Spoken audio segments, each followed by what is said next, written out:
민주당에서 한상혁 방송통신위원장 면직과 MBC 압수수색을 방송장악으로 규정하고 공영방송 지배구조 개선법 소위 방송법을 강행하겠다고 밝히고 있습니다. 면직과 압수수색 모두 명백한 증거와 법리에 의해 이루어진 일로 민주당이 방송장악이란 프레임을 씌우는 것은 6월 국회에서 방송법을 통과시키려는 명분 쌓기에 지나지 않습니다. 방송법의 실상은 친민주당, 언론노조 성향의 인사들을 KBS, MBC, EBS의 이사로 만들어 공영방송을 특정 정치 세력이 장악하겠다는 것입니다. 파업 조장으로 기업을 노동조합의 발 밑에 두려는 노란봉투법, 친민주당 시민단체가 장악한 사회적 기업의 배를 불리겠다는 사회적경제기본법과 마찬가지로 방송법도 좌편향 세력의 언론 장악을 위한 총선용 기획에 해당합니다. 이는 공영방송이 중립적으로 균형추 역할을 하기를 바라는 국민들의 뜻에 명백히 반하는 것입니다. 민주당은 2021년에 언론 자유를 위축시키는 언론중재법을 강행하려다 나라 안팎에서 대대적인 비난을 받은 바가 있습니다. 이런 전적이 있기에 이제 와서 언론 자유를 내세운다 해도 방송법 개정에 담긴 나쁜 의도를 국민들은 알고 계실 것으로 판단됩니다. 이미 간호법으로 5월 국회가 홍역을 알았는데도 민주당은 언제까지 대통령의 정치적 부담을 노리고 무리한 법안을 추진할 것인지 국민과 함께 분노하지 않을 수 없습니다. 민주당의 노란봉투법, 방송법 강행으로 대통령께서 불가피하게 다시 제2요건을 행사한다면 그로 인한 혼란의 책임은 온전히 민주당에 있음을 국민들께서 잘 아실 것입니다. 민주당은 더 이상의 입법 폭주는 불필요한 국력 소모와 국민의 정치 불신을 낳을 뿐이므로 부디 민생 현안으로 돌아와 6월 국회를 민생의 시간으로 만들기를 간곡히 당부드립니다. 고위 간부 자녀 특혜 채용 논란에 휩싸인 중앙선거관리위원회가 감사원 직무감찰을 다시 거부했습니다. 선관위는 지난해 대선 사전투표 당시 속후리 투표 논란이 일어났을 때도 감사원 직무감찰을 거부한 적이 있습니다. 선관위가 내세우는 법적 근거는 국가공무원법 제17조로 선관위 소속 공무원 인사사무에 대한 감사는 선관위 사무총장이 실시한다는 조항입니다. 또한 헌법 제97조에서 감사원의 감사 범위를 행정기관 및 공무원의 직무에 관한 감찰로 한정했다는 점도 근거로 들고 있습니다. 선관위는 행정기관에 속하지 않는다는 것입니다. 하지만 선관위가 감사원 직무 감찰의 대상이 된다는 해석도 가능합니다. 위의 헌법조항은 선관위를 감사 대상에서 제외한다고 명시하고 있지 않기 때문입니다. 또한 감사원법 제24조 제3항에서는 직무감찰 제외 대상으로 국회와 법원, 헌법재판소 소속 공무원으로 규정하고 있어 선관위를 직무감찰 대상에서 제외하고 있지 않습니다. 따라서 선관위가 감사원 직무감찰을 받지 않겠다고 하는 것은 관련 조항을 자기들에게 유리하게 해석한 결과이며 전형적인 조직 이기주의라 할 것입니다. 더구나 선관위가 독립성을 방패로 내부적으로 온갖 비리를 저질러 왔고 스스로 교정할 수 있는 능력마저 상실한 게 분명해졌다면 외부 기관의 감사를 자청해서 받는 게 국민의 세금으로 운영되는 국가기관의 도리일 것입니다. 국가공무원법상 감찰 책임자인 사무총장도 사퇴한 상태입니다. 선관위가 진정한 개혁 의지가 있다면 감사원 직무감찰을 거부할 이유가 없습니다. 선관위는 이번 기회에 기관의 존재 이유를 물을 만큼 중대한 잘못을 이번에 저질렀습니다. 이번 기회에 환골탈퇴하지 않으면 국민의 신뢰를 회복할 수 없을 것입니다. 상황이 이런 만큼 국회의 국정조사의 필요성이 더욱 분명해 보입니다. 선관위가 감사원 감사까지 거부하는 상황에서 국회 국정조사를 하루라도 빨리 실시하는 것이 국민적 의혹과 분노를 풀어드리는 길이 될 것입니다. 또한 국정조사의 실효성을 높이는 것도 중요한 관건입니다. 선관위의 자세로 볼 때 불성실하게 응할 가능성이 높은 만큼 꼼꼼하게 세부 계획을 마련해서 민주당과 협의해 나가겠습니다. 국회가 국민의 눈높이에 맞는 국정조사를 실시할 수 있도록 민주당도 적극 협력해 주실 것을 당부드립니다.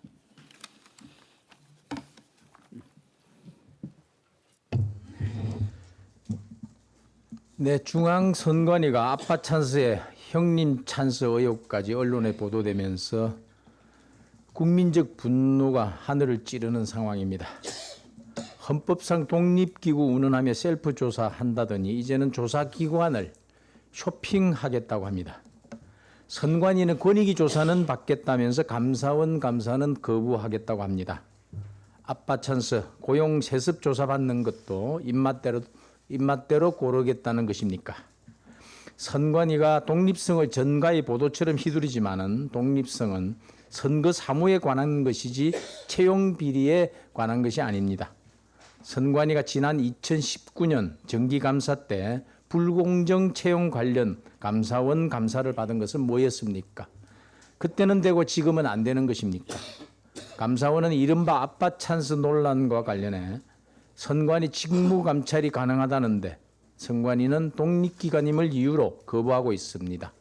그러나 감사원이 맞고 선관위가 틀렸습니다. 이렇게 보는 것이 합리적인 감사원법 해석입니다. 감사원의 직무감찰 범위와 관련하여 감사원법 제24조 3항에 국회, 법원, 헌법재판소만 직무감찰 제외 대상으로 명시되어 있습니다. 이들 3개 기관 외에는 모두 직무감찰 대상으로 보는 것이 합당한 만큼 선관위는 감사원의 직무감찰 대상입니다. 게다가 직무감찰 제외 조항은 지난 95년에 개정되었으며 이 조항이 논의되던 94년 12월 22일 법사위 회의록을 보겠습니다. 이에 따르면 입법작용, 사법작용 두 가지는 직무감찰 대상에서 배제되는 것이 삼권 분립 원칙상 당연하나 선관위의 선거작용이라는 것은 집행작용에 속하고 본질적으로 행정기관이라고 지적된 바 있습니다. 이런 논의 끝에 선관위가 직무감찰 제외 대상에서 빠진 것은 바로 감사원의 직무감찰 대상이라는 것입니다. 바로 이것이 감사원의 직무감찰 범위를 정한 감사원법 개정의 취지일 것입니다.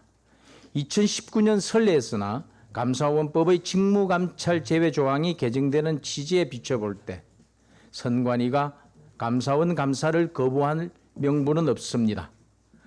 더욱이 선관위가 받겠다고 한 권익위 조사도 사실상 반쪽이라는 지적이 나오고 있습니다.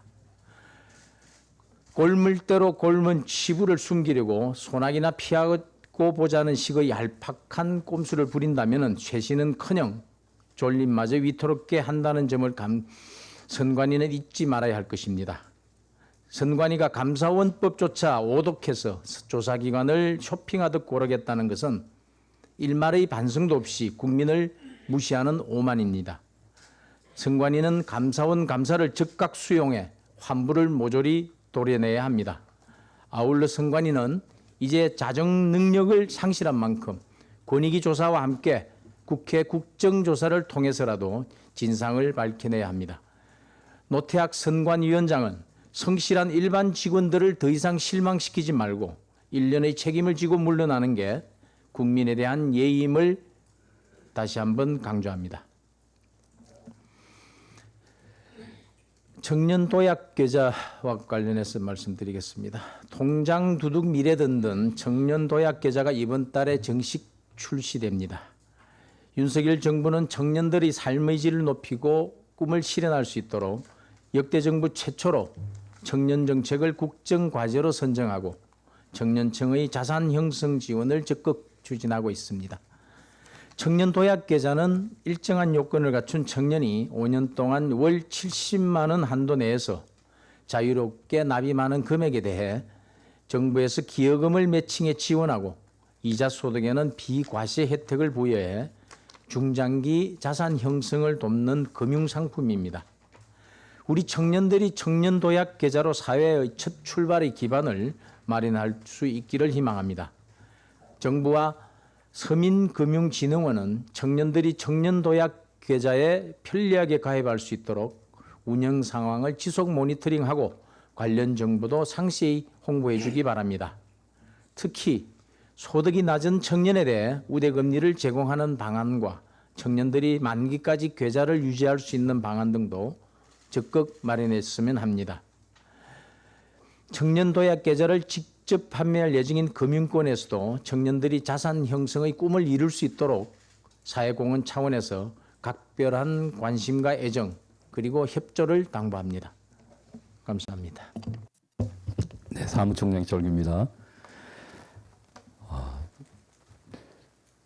돈봉투 전당대회 사건을 수사하는 검찰을 향해서 정치 탄압이라고 주장하는 민주당의 의식체계, 또한 한동훈 법무부 장관의 개인정보 유출 사건을 수사하는 과정에서 유출자로 의심되는 MBC 기자에 대한 수사를 언론 탄압이라고 왜곡시키는 모습, 칼까지 쇠파이프까지 들고 폭력 시위를 자행하는 노동단체에 대한 대응을 노동 탄압이라고 주장하는 민주당의 의식 체계에 대해서 한 말씀 드리겠습니다.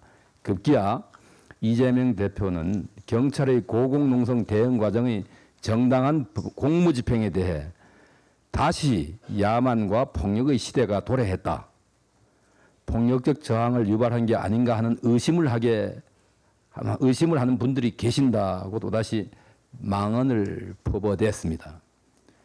이재명 대표가 불법과 폭력에 대해 동조하는 것이 아니라면 그 말은 즉각 취소하고 국민 앞에 사죄해야 할 것입니다. 정글도 시위 앞에서 아무것도 하지 말라는 것은 공당의 대표로서 무지하고 무책임한 발언입니다. 한국노총은 현장에 정글도가 있었던 것은 맞다고 시인하면서도 쇠파이프만 사다리차에 몇 차례 내려친 게 전부니 쇠파이프는 본인을 보호하기에 잠시 사용했을 뿐이라고 변명하고 있습니다. 그러나 공개된 영상을 보면 먼저 경찰을 향해 여러 차례 쇠파이프를 휘두르고 가격하는 장면이 버젓이 찍혀 있습니다. 오히려 경찰이 제대로 대응하지 않았다면 안전장치 하나 없이 쇠파이프를 휘두르며 고공농성을 하던 간부가 위험해질 수도 있는 상황이었습니다.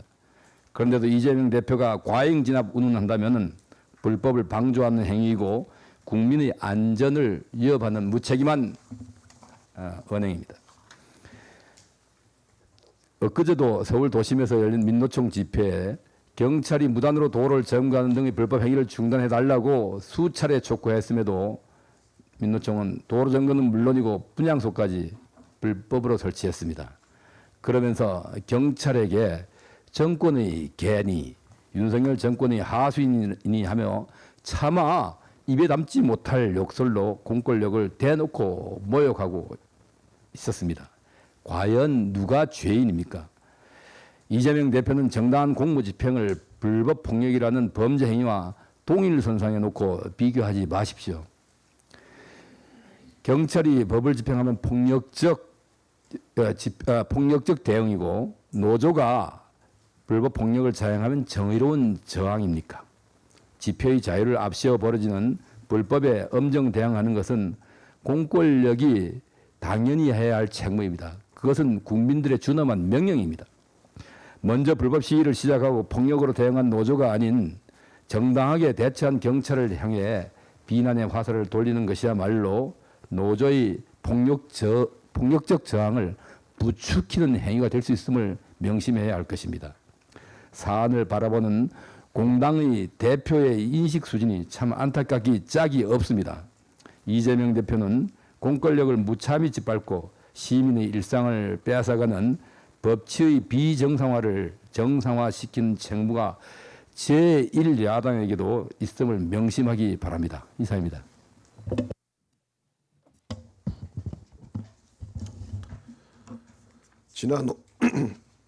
죄송합니다.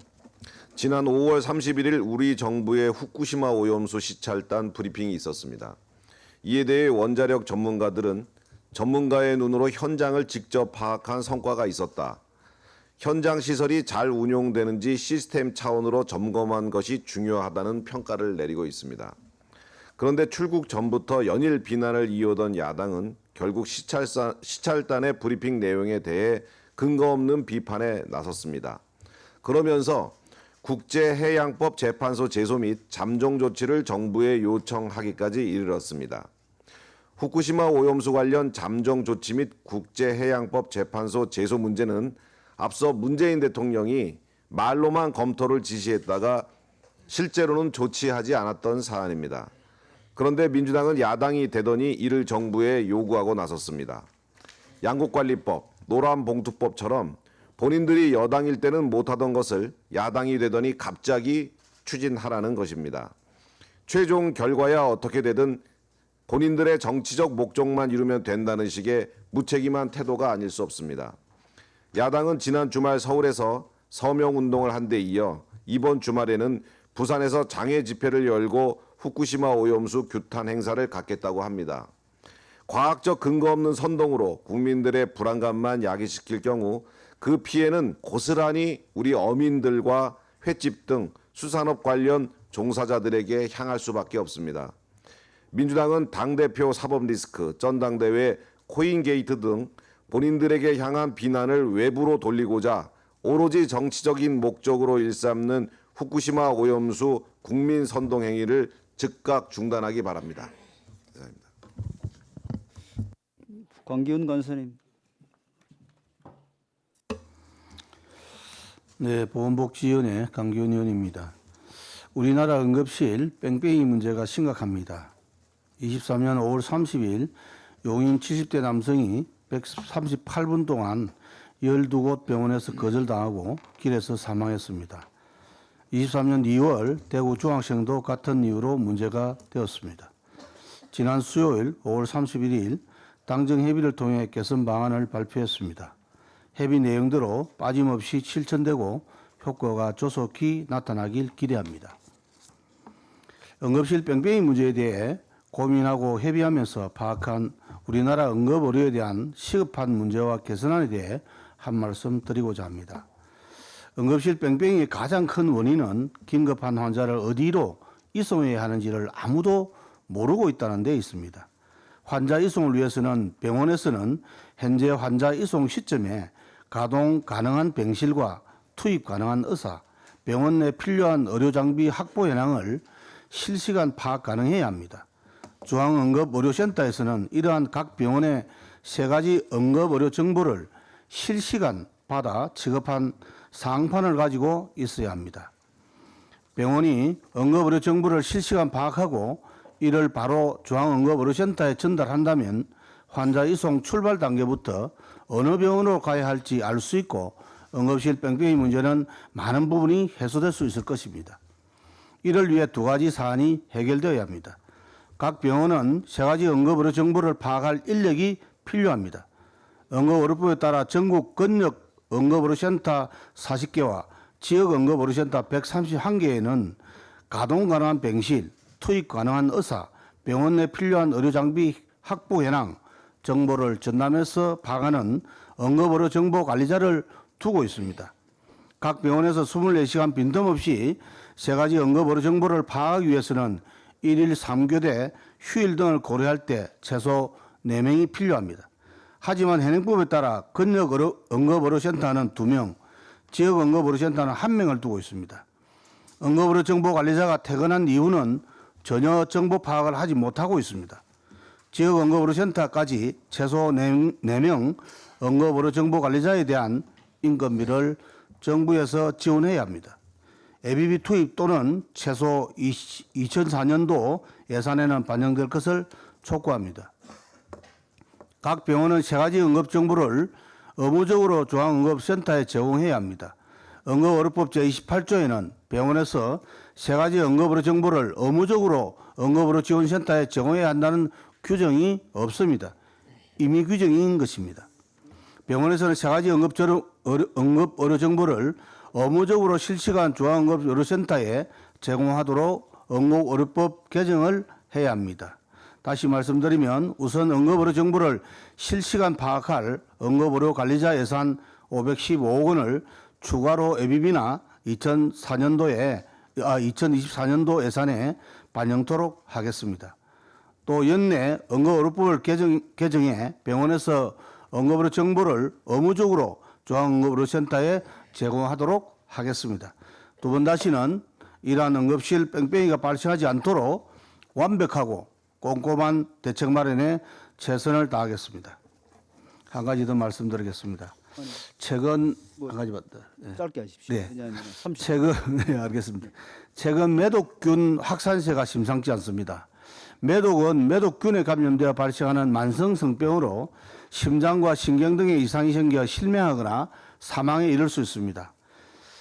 2022년 매독 발생 신고 건수는 21년 대비 19% 증가한 401건으로 증가했으며 20대, 30대가 60%를 차지하고 있습니다.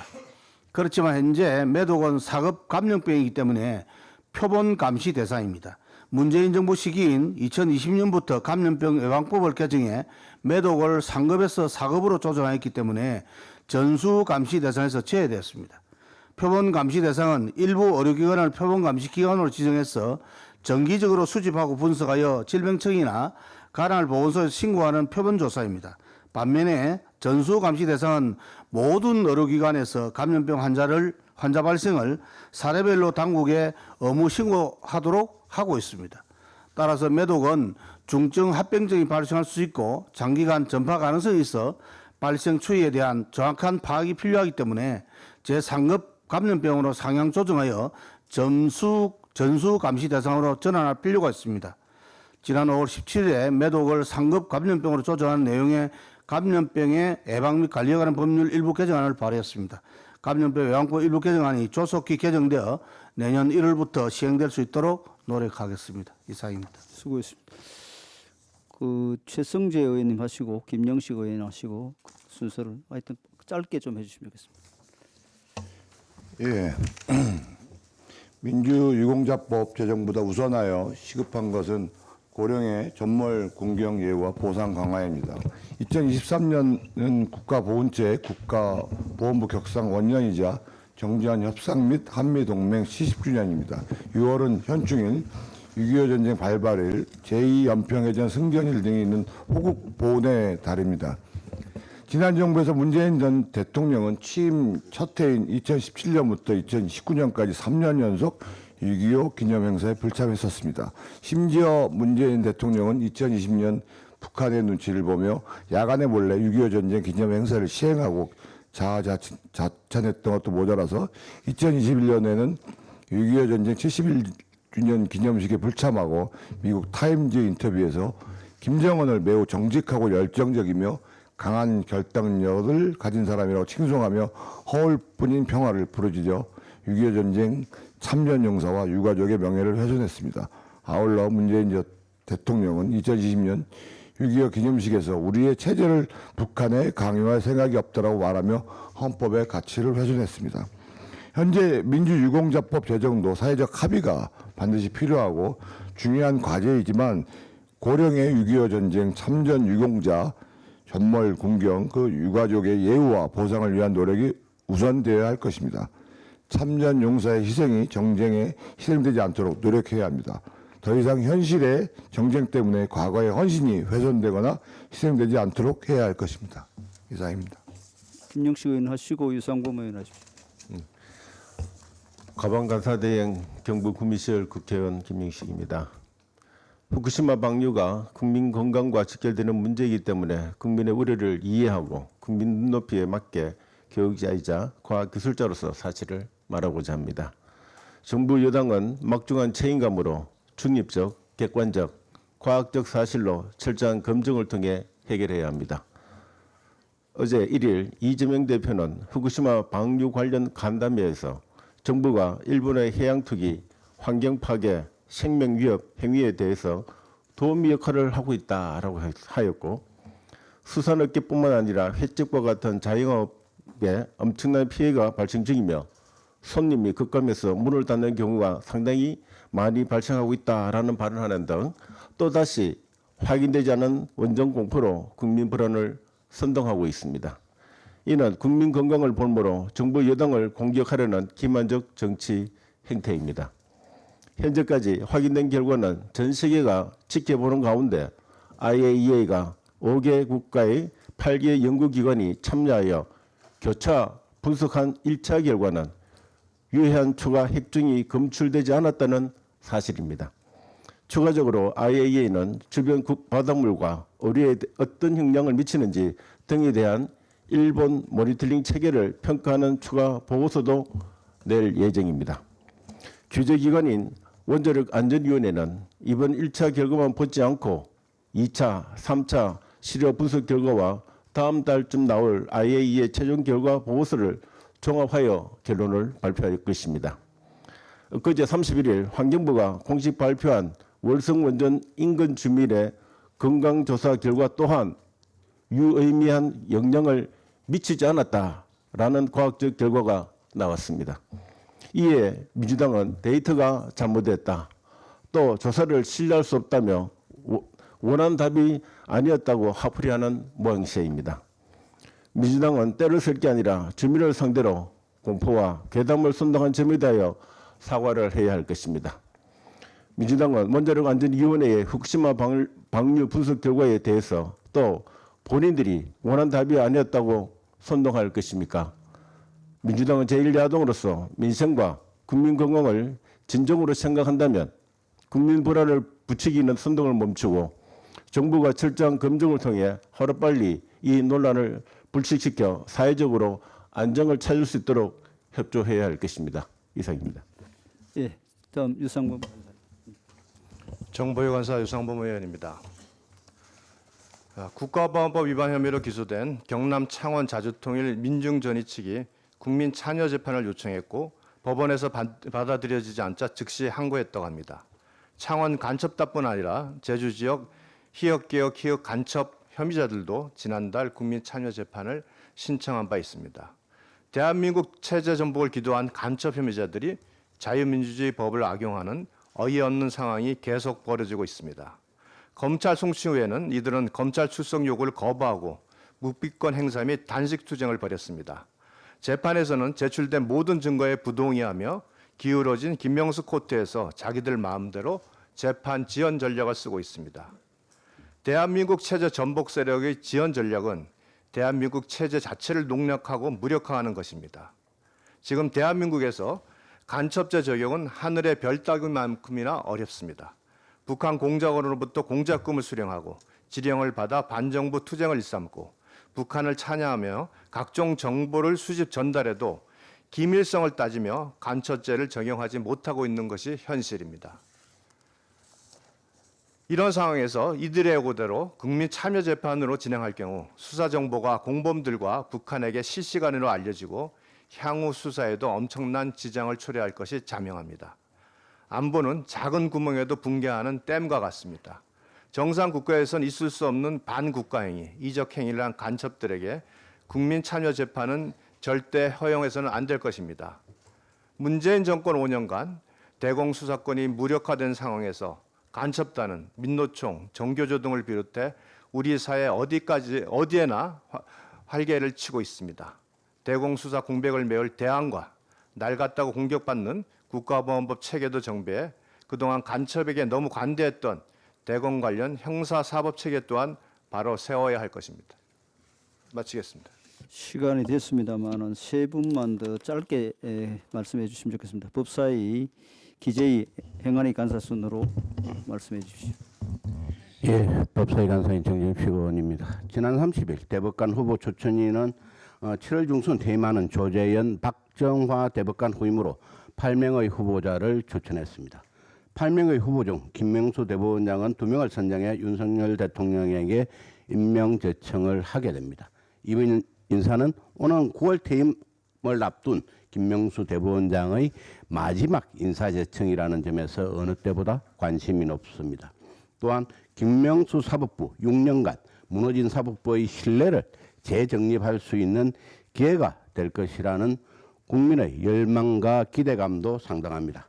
많은 분들이 기억하실 겁니다. 김명수 사법부의 6년을 돌이켜보면 사법부의 흑역사라고 해도 과언이 아닐 것입니다. 법사위에서도 여러 차례 지적을 했습니다만 김명수 대법원장 본인이 회장을 역임한 우리법연구회, 국제인권법연구회 출신 판사들을 주요 요직에 앉혔습니다. 이뿐만 아니라 대법관 역시 14명 중 7명이 우리법, 인권법, 민변 출신으로 채워서 사실상 사법부의 정치적 중립성과 국민의 신뢰는 무너졌고 결과는 엄중한 법의 잣대에 의한 판결이 아닌 정치적 판결의 연속이었습니다. 허위사실 공표에 대한 모든 법조인들이 동의하지 못하는 황당한 법리를 토대로 한 무죄 판결로 민주당 이재명 대표에게 대선 출마의 길을 열어준 것은 물론 울산시장 선거 개입 사건은 12개월 동안 본안 심리도 진행하지 않았을 뿐만 아니라 2020년 1월에 기소된 이후 3년이 넘도록 아직도 1심이 진행되고 있습니다. 또한 많은 국민들을 허탈감과 좌절감에 빠뜨린 조국 전 장관에게 징역 2년을 선고한 재판 역시 1심 판결까지 무려 3년 2개월이 걸리기도 했습니다. 공정과 중립은 법원의 생명입니다. 부디 이번 대법관 인사가 김명수 대법원장이 스스로 무너뜨렸던 사법부에 대한 국민의 신뢰를 바로 세우고 비정상화된 사법부를 정상화시키는 계기가 되기를 바랍니다. 기재위 간사 유성글 의원입니다. 어제 산자부에서 무역 수지를 발표를 했습니다. 5월 수출은 전년 대비해서 15.2% 감소를 했고 또 수입은 14% 감소를 했습니다만 무역 수지 전체가 21억 달러 적자를 기록해서 지금 현재 15개월 연속해서 적자 행진이 계속되고 있는 아주 어려운 상황입니다. 특히 우리 최대 수출 효자 품목이라고 할 수 있는 반도체 감소폭이 36.2%에 이르고 있어서 수출 다변화가 아주 필요한 그런 상황입니다. 이런 가운데서 어제 정부가 윤석열 대통령 주재로 제5차 수출 전략회의를 열고 지난 미국 국빈 방문 경험을 토대로 해서 미국의 보스턴 클러스터를 벤치마킹한 바이오 클러스터 조성 방안을 발표를 했습니다. 특히 조세특례 제한법상의 국가 전략 기술 범위에 바이오 의약품 핵심 기술을 추가하도록 그리고 바이오 클러스터 생태계 조성을 위해서 바이오를 제2의 반도체로 육성하겠다는 방침을 밝혔습니다. 따라서 앞으로 정부의 수출 육성 정책에 발맞추기 위해서 국회 우리 조세 소위에서 최대한 빨리 관련되는 법안이 논의될 수 있도록 하겠습니다. 이상입니다. 예, 행안위 간사 이만희 의원입니다. 선관위 고위직 자녀들의 특혜 채용 의혹과 관련하여 감사원 감사를 또다시 거부하고 있습니다. 지난 5월 31일 선관위가 발표한 신뢰 회복 방안이 소나기는 피하고 보자는 식의 여론 못마용이 아니었는가 그 진정성에 의심이 드는 대목입니다. 기관의 최상부부터 실무라인까지 집단적으로 채용 비리 의혹에 휩싸여 있는데 기관을 감별할 자격이나 있습니까?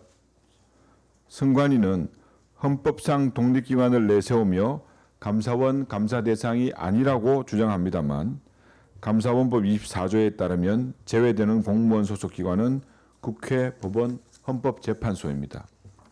이것은 야당도 인정할 수밖에 없는 팩트입니다. 작년 야당은 선관위를 감사원의 감사기관에서 제외하자는 제외기관으로 명시하자는 감사원법 개정안을 냈습니다. 즉 현재로서는 제외기관이 아니라는 얘기입니다. 100번 양보하더라도 선거 관리를 감사하겠다는 것이 아니라 선거 관리 행정 실무를 감사하겠다는 것입니다. 권익위는 괜찮은데 유독 감사원만 안 된다. 영 이상하고 찝찝한 상황입니다. 많은 국민들께서는 우리 선거가 지니는 상징성과 그 중요성을 너무나 잘 알고 있기에 선관위만큼은 공정하고 도덕적이어야 한다는 잣대를 가지고 있습니다. 공공기관의 비리, 부패 감사의 최고의 전문성과 경험을 가진 감사원만을 애써 거부하는 선관위의 모습은 국민의 눈높이에 맞지 않습니다. 선관위 사상 초유의 위기입니다. 기관 내 최고 책임자인 사무총장, 사무처장이 동반 사퇴했습니다.